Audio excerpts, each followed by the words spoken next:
9 minus 9 times 9 minus 9.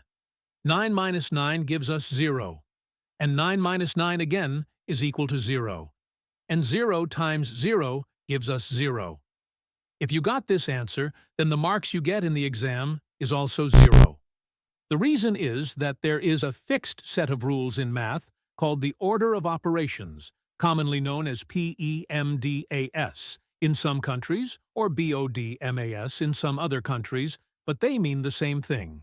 In this rule, the letters P or B stand for parentheses or brackets, E or O stands for exponents or order, M and D stand for multiplication and division, and A and S stand for addition and subtraction.